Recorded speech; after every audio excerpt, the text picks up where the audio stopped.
Good day, fellow viewer, and welcome back to a new episode of Hammer D20, the show that wishes that the Yugioh dual disc actually existed in real life. My name is Steven Sobot, and I will be your guide. Today, we're going to go to a local game store and talk to its employees and owners about some of the most popular trading card games on the market. See, many of you know, I have been a religious player of Magic the Gathering, one of the most popular trading card games ever, and have been a big part of the community here in Hamilton for the better part of this decade. Because deck, like a card deck, and aid, because help me. Enough so that I can say that I'm a bit of an expert on the game. However, there are a whole bunch of other trading card games that do exist that I have some idea as to how to play the games, but not enough that I can give you a bit of a tutorial as to how those games work. So to continue off with last week where I talked about Smash Up, I'm going to go and focus on two of the more popular other trading card games, that being the Pokemon trading card game and the Yugioh trading card game.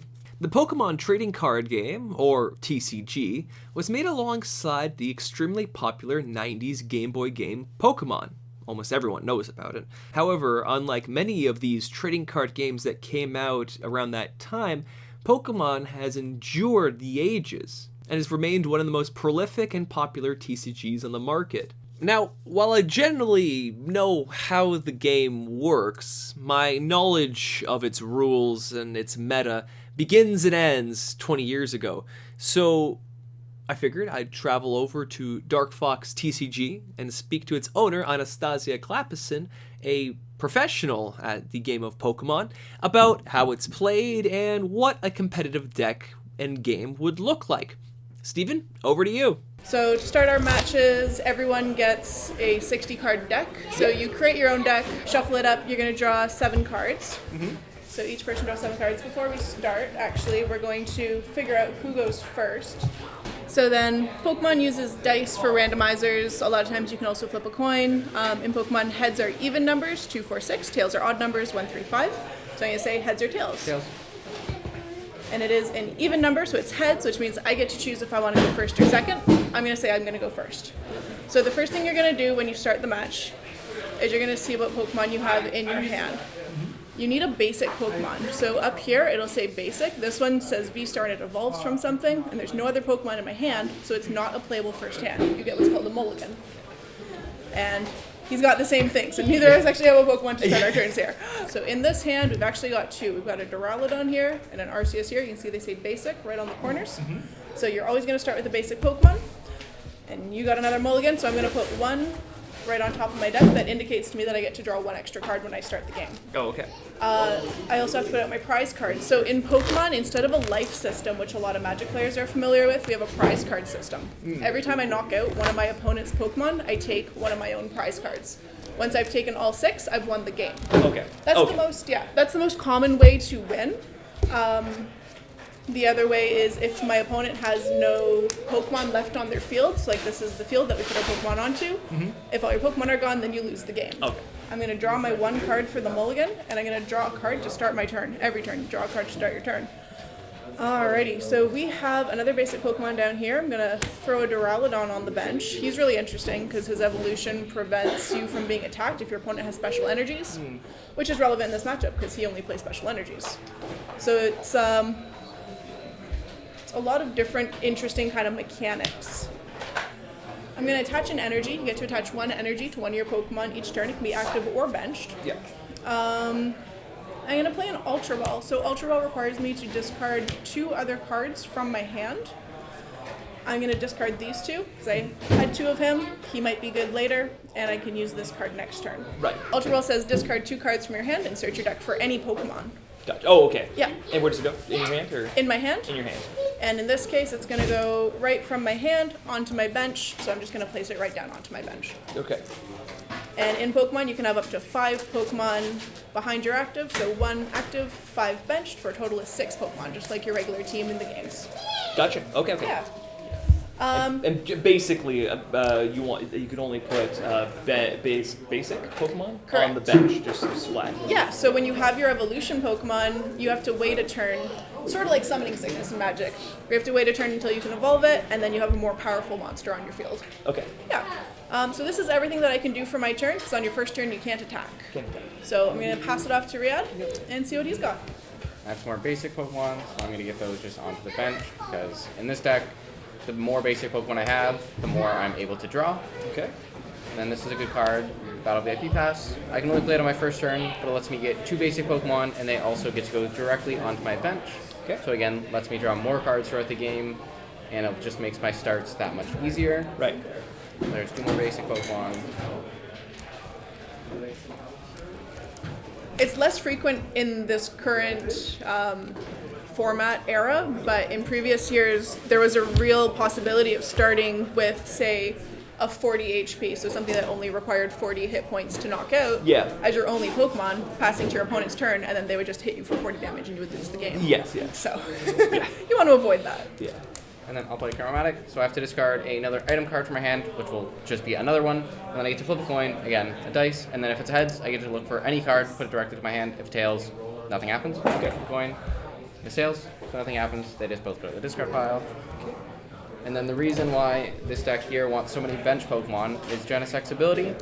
It lets me draw cards until I have the same amount of Fusion Strike Pokemon in play, which you can see in the top right corner, and as many cards as I have in my hand. So I have 1 card in my hand, and I have 6 different Fusion Pokemon on my field, so I get to draw until I have 6, so I get to draw 5 new cards. Okay. And I can do that once for every Genesect that's on the board. Draw until I have 6. And then I can play some more cards down if I like. So I'll play a Power Tab, so that lets my Fusion Strike Pokemon do 30 more damage this turn. Okay. And I'm going to use my second Genesect's ability to let me draw just 1 more. And then I'll play my supporter for a turn. This is Judge. It lets us both shuffle our hands into our deck, and we both draw 4 new cards. And I'll use my last Genesect, so I get 2 more. And 2. And I don't have much else I can do, so I'm just going to pass my turn. Alrighty. So I have my Arceus. His evolution form is going to do 220 damage. So that's what I'm going to try to find here. So I'm going to throw away this Ultra Ball. I'm going to throw away this big Parasol and the Hyper Potion. Again, the Ultra Ball lets me search for anything. So let's find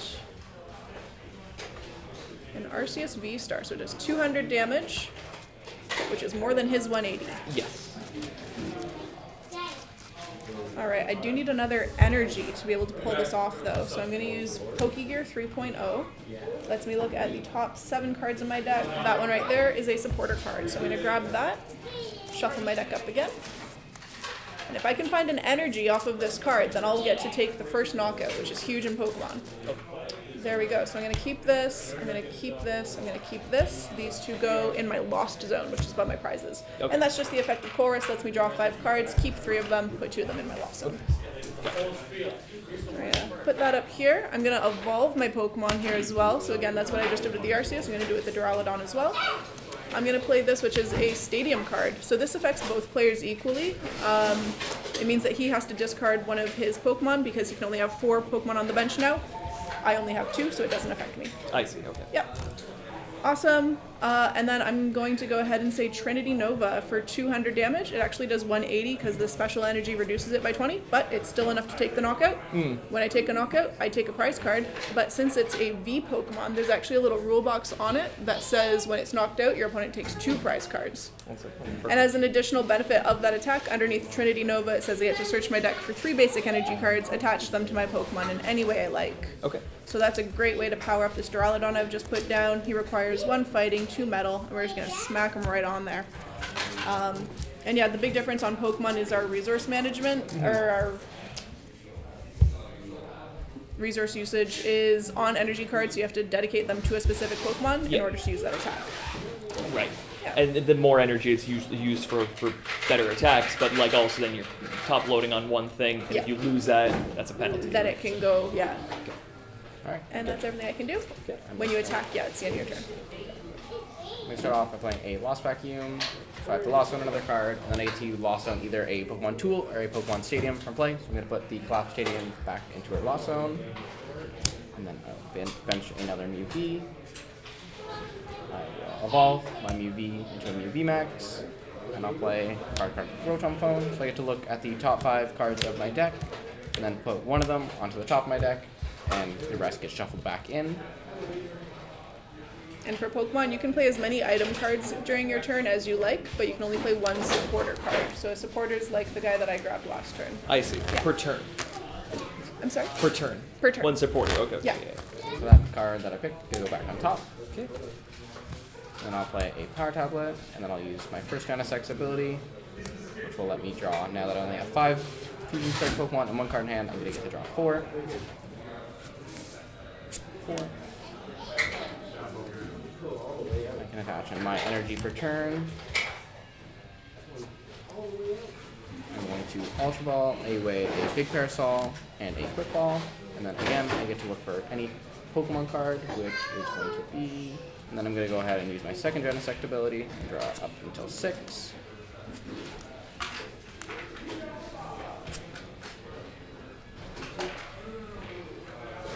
I'm going to place a new stadium, Lost City.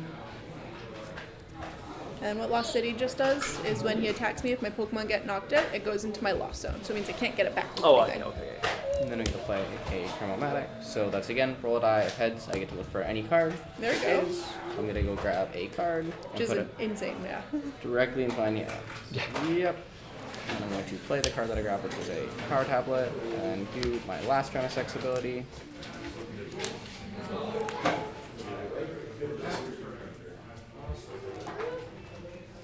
going to go ahead and play a Quick Ball.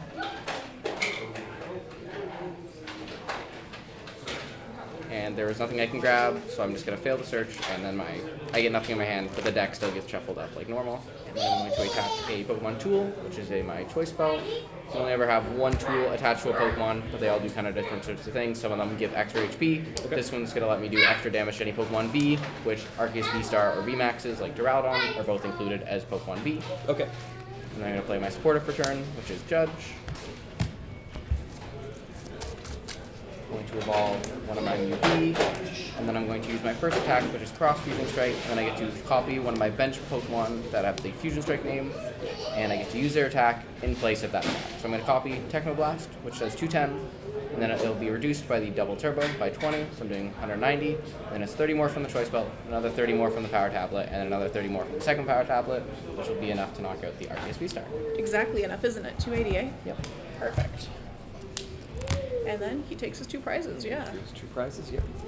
I'm gonna bring up my Duraludon. So the cool thing about him is he's got the ability Skyscraper, and abilities are in play all the time.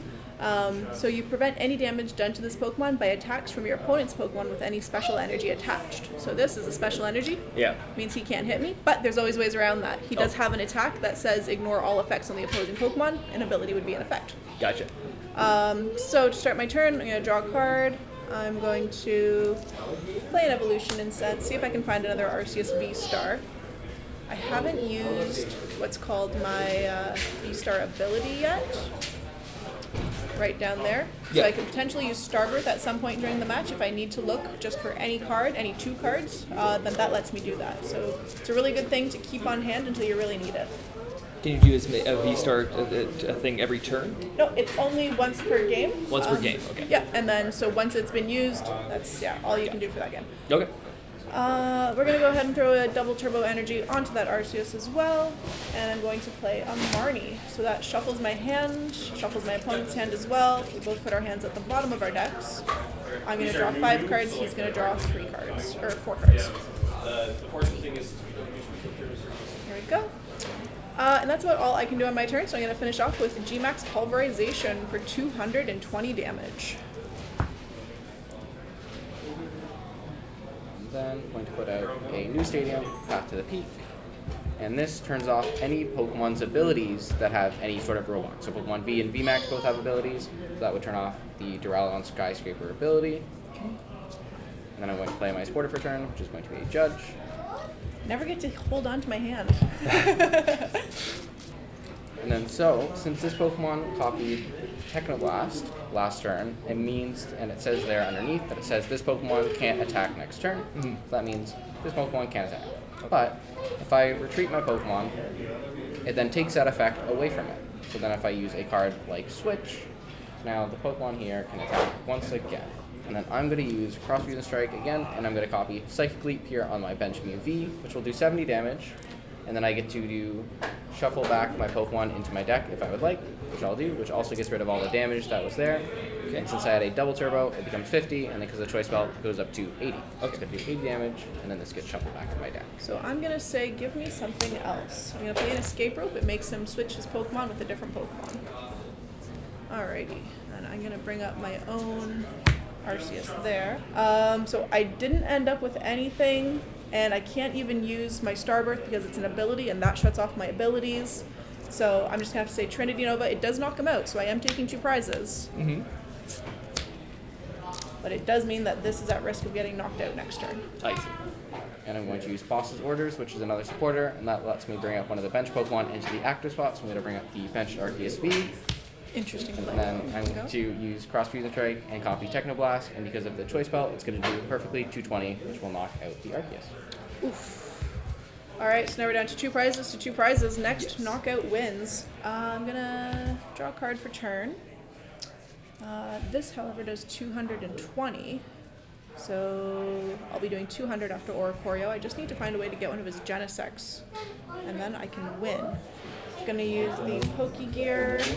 1, 2, 3, 4, 5, 6, 7, and I'm really hoping for a boss. So right there. Okay. So because I got that, that is game. I'm going to bring up a Genesect. Yep. I'm going to knock it out, and I take my last prize cards. Gotcha. There we go.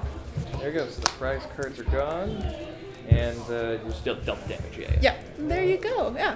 And it's a lot of fun. We have Pokemon League out here on Monday nights, and that's actually what they're all doing out there now. Perfect. Fantastic. Thank you, Anastasia, and thank you, Riyadh, for that game and tutorial.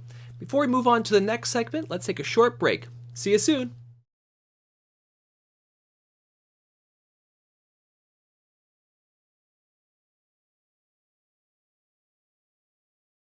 Welcome back. So I just finished talking about the Pokemon trading card game, TCG.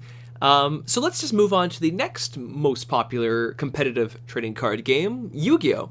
Popularized at the turn of the millennia in unison with its widely popular anime TV show, Yu-Gi-Oh! Has been the direct competition to Magic and Pokemon, creating this trifecta of competitive TCGs. Similar to Pokemon, I played a lot of Yu-Gi-Oh! As a kid, but have since kind of fallen out, maybe around 2008.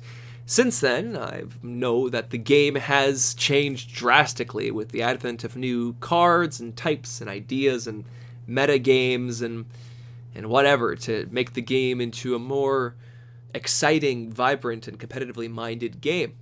So, I spoke to Dark Fox TCG's Yu-Gi-Oh! Expert, Dawson King, about what the game is all about now, and what you can expect from a game of Yu-Gi-Oh! Steven, over to you. My name is Dawson. I'm one of the employees here at Dark Fox. I've been playing Yu-Gi-Oh! About 22 years. I'm going to try and teach you guys a little bit of how to play and some of the basic mechanics.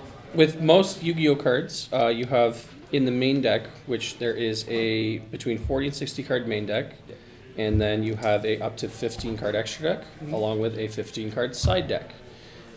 In most main deck monsters cases, they will have a level, just as you see here. The level dictates how many tributes you need to summon a monster in order to play it on the field.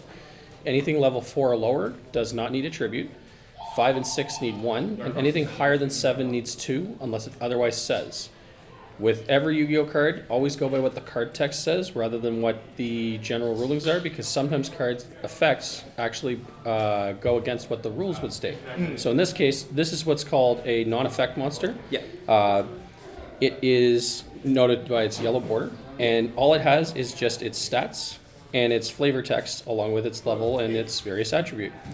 In this case, it's Blue Eyes White Dragon. It is a level 8, is a light type, and it has 3,000 attack and 2,500 defense. It doesn't have any other special features. It is just a large monster. Back in the day, this is pretty much all that anyone had for a way to win games, and to this day, sometimes it can still do that on its own. But as the games got more modern, so has the card options. Besides this, we have what are called effect monsters. Effect monsters are denoted by their orange border, and they have their typing, and then a slash, and then the effect. In this case, this is Blue Eyes Jet Dragon. It has a level 8. It is also a light type. It is also a dragon. It has 3,000 attack and 0 defense. 0 defense sounds pretty bad, but it has an effect to make up for it. This creature acts as a protectionary monster for your other dragon-type monsters that are Blue Eyes in theme. Some monsters share a theme in the name. Some of them share it in effect. In this case, Blue Eyes itself shares it in name. So since this is a Blue Eyes monster, it can protect other Blue Eyes monsters. So this would keep it from getting destroyed. Effect monsters over the years have gotten a lot stronger and more capable of being able to be used in a game of Yu-Gi-Oh! Where before they were much slower. So cards like this are the norm now. Additionally, you sometimes have monsters in the main deck that are referred to as a tuner monster. Yep. So this is Krebons. He's a level 2, he's a dark psychic tuner with 1200 attack and 400 defense. Doesn't seem that strong, but the fact that he's a tuner is very, very significant because tuners allow you to get access to a couple of monsters in your extra deck. There's several different types of monsters in the extra deck, but the one that's important for tuners is called synchro monsters. You can use a tuner plus non-tuners, depending on what the levels and other restrictions are on the card, to summon out a synchro monster. In this case, Krebons happens to be the right level, while it's not the right type. It could, on paper, summon a level 10 monster, just like Trident Dragon here. Synchro monsters are denoted by their white border, and they need to be made with a tuner plus one or more non-tuners, or whatever the card text says. Again, the cards will always tell you what you need to know. You could be using a spell card such as Polymerization. Now this copy isn't in English, but for those who don't know, Polymerization is a normal spell card. Spell cards are denoted by their green border. They have the spell icon, and there can be a myriad of different options. This is a non-icon spell, meaning it's a normal spell card. There's also rituals, continuous, equip, field, and quick play spells, and they'll be denoted by an icon up by their name here. In this case, Polymerization stipulates that you can combine multiple monsters in your hand or on field to create a fusion monster. Fusion monsters are very powerful monsters from your extra deck, and they can allow you a lot of play strategies, such as the Blue Eyes Ultimate Dragon. This is a fan favorite from the show, and to this day, in the deck of its choice, in this case Blue Eyes, it is still used pretty frequently. So a fusion monster is denoted by its purple border and its material costs, and it will say whatever its type is, slash fusion, possibly even slash effect. And in this case, it is a light, level 12 dragon fusion monster with 4,500 attack and 3,800 defense. For a card this old, it's still pretty relevant, but now modern fusion monsters also have effects as well, and some of them even have additional interesting options, such as being a tuner monster. In this case, you would use 3 Blue Eyes White Dragons, plus a Polymerization card, or another effect to fuse, in order to get to Blue Eyes Ultimate Dragon. There's even more modern iterations that use different materials, such as just a Blue Eyes monster, like Jet Dragon, in order to get to the fusion. Yeah. Because like back in the day, not back in the day, the current general deck building rules, you can only have 3 copies of one thing. Precisely, right? but you can have cards that can count as another card in name, and that's how you can actually bypass needing specifically these 3 in your hand. Yeah. So it saves you some time, and it makes it easier and more consistent to get to your game plan. Additionally to this, you have 2 other mechanics that are predominantly focused in the extra deck. You have what is referred to as Exceed monsters. They have a rank, not a level, and this is important. An Exceed monster is denoted by its black border, and if you're very vigilant here, the stars on the top of the card are actually aligned on the opposite side. In this case, this means that it's a rank monster. Rank monsters are 2 or more monsters of the same level. So in this case, to get to 107 Galaxy Eyes Tachyon Dragon that we see here, you would need 2 level 8 monsters, and you would overlay them in order to get to Galaxy Eyes Tachyon Dragon in order to summon it. It is a light level 8 dragon, light rank 8 dragon. It's an Xyz monster, and it has an effect that it can help you turn off your opponent's pesky cards in the battle phase in order to clear out games, and it also gives itself an attack boost. Modern dragon decks also still use this, and it also is a clean way to finish out games in a Exceed or Synchro-centric strategy, and even modern card effects actually opt to use this card thanks to new support recently in Photon Hypernova. Lastly, we have Link monsters. So Link monsters, much like Synchros, are usually any 2 or more material monsters, and they have similar requirements in terms of what they need, but what monsters you need, unlike Synchros, which were defined by the amount of levels on the card adding up to make the right level on the top of the Synchro card. In this case, it's whatever materials are listed on the card itself. So in this case, this is Blackluster Soldier, Soldier of Chaos. It is a Link monster. It is a Link 3, and it needs at least 3 monsters with different names. So being a Link 3 monster, it means that you can either use 3 individual monsters to create it, or specifically, in this instance, it needs to have 3 different names. So in this case, you could use Blue Eyes White, Blue Eyes Jet, and Creebons, and you could send them to the graveyard and Link summon out Blackluster Soldier, Soldier of Chaos. Blackluster Soldier, Soldier of Chaos is a modern day retrain of Blackluster Soldier that was used in the anime, and it was also a blue card. That was a ritual card. Today, it's a much more modern standard to have a Link monster. A Link monster in this case is denoted by the arrows. They will point to zones on the board that allow you to summon in or trigger effects, as well as the fact that they will say the Link rating in the defense column of the stat bar.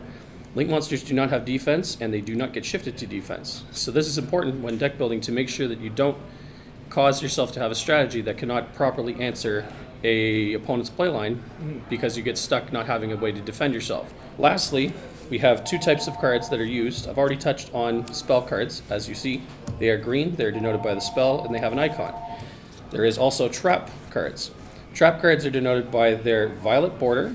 They have either an icon here if they're a continuous or a counter trap, or they have no icon if they're just a regular trap card. They can only be activated after being set, and then once set on the field during the next turn following, they can be activated, unless another card effect says otherwise. In this case, this is Rivalry of the Warlords. Each player can only control 1 type of monster and send all other face-up monsters on the field they control to the graveyard.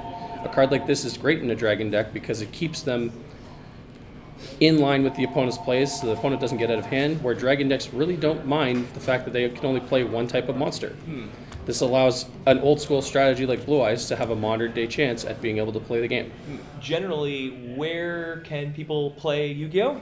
Well, honestly, there's a myriad of options for people to play Yu-Gi-Oh! You can play as casually as with your friends at home or, together at various card shops, but honestly, I would honestly come to our shop here at Dark Fox. We frequently get 30 plus Yu-Gi-Oh players at our events. Our events are capped at 32, so we're almost always hitting cap. We play Wednesdays at 5:30 start time. You'll need a Konami ID, but we can help you with that here at the shop. And a standard legal deck, we'll get you set up with that too if you're not too sure. Just stop by and ask for myself or Chris. We'll be able to help you with it. We're both very well versed. And then additionally, we play on Saturdays as well, 5:30 start time. Pricing is attendance based, and we tend to do it, standings based, and we tend to have about 30 plus players, so it's usually top 8 gets pricing. It's a wonderful place to learn to play, and we have tons of starter decks on hand available, so we can get you started in teaching right away. Fantastic. Thanks for your time. No problem. Well, thank you for your help, Dawson. That's all the time we have for Hammer D20. If you yourself are interested in playing the Pokemon trading card game or the Yu-Gi-Oh! Trading card game, as I've got them to say, one of the best places to play in Hamilton is Dark Fox TCG, located at 730 Upper James Street in Hamilton, Ontario, where you can usually find many active players just playing games there. Thank you so much for watching this episode, and I'll hope to see you sooner than later.